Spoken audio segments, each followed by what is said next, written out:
how much of a role will wind play in New Jersey's energy future? I'm Jill Horner. This is Comcast Newsmakers. With me this hour is Assemblyman Chivukula. Thanks for being with us. Thank you, Jill.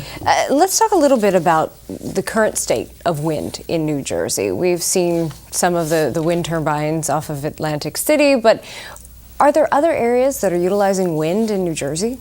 Well, if you look at the wind map for the world, I think you need class 4 winds, which were to have this real production of wind energy. So you can get those winds if you go 10, 12 miles into the ocean. And that's what we are trying to look at, offshore wind. On land, we don't have that much wind. We're not North Dakota, Wyoming, where you have a lot of wind. We don't have that kind of wind. That's why this approach, trying to go into 10, 12 miles into the ocean and creating these wind belts. These are huge, gigantic wind blades that have to rotate, and you need about 10, 12, 15 miles per hour winds to rotate these blades. And there is enough wind to sustain them there? Right. According to the wind map, there's plenty of wind there.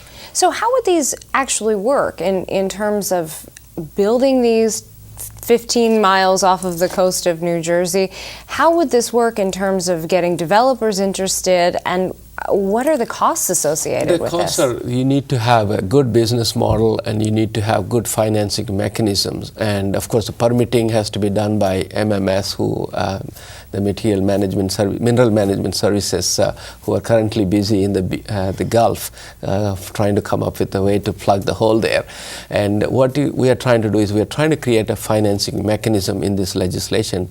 We are going to create what is known as offshore wind RECs, or ORECs, O-R-E-C, and where these are backed by, it will be traded just like the SREC, the Solar Renewable Energy Certificates, and up to 1,100 megawatts.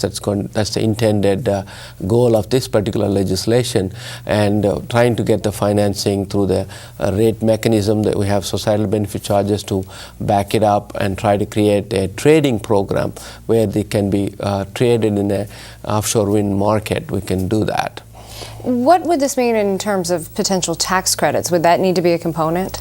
Well, when you want to attract manufacturing in South Jersey, wherever the port might be, and we need to give that manufacturing tax credits, and making use of some of the programs like transit hub credits, and also trying to take some money from the regional greenhouse gas initiative, so that way, because we are, when you're using wind, you are impacting the carbon dioxide, and so we can use some of the money from the RGGI fund and try to create a good financing mechanism.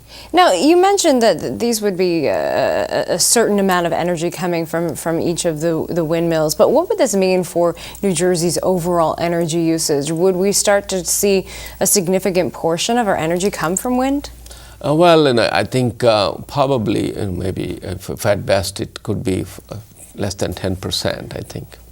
So when we're talking about a 10% increase at this point almost in wind usage, would we start to see a reduction in other areas? Would we start to see some environmental positives come out of this? Definitely. I think when we have what is known as a renewable portfolio standard, trying to get about 22.5% from the renewable sources like wind, solar, and geothermal, and this will be contributing towards that goal. Are there concerns, though, in building these 10, 15 miles off of New Jersey's coast?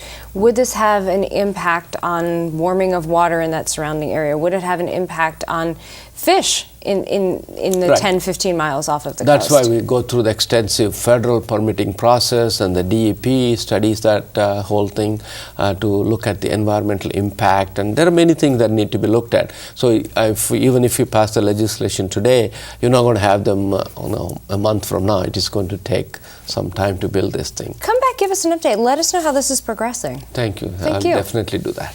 We've been talking with New Jersey State Assemblyman Chivukula. I'm Jill Horner for Comcast Newsmakers.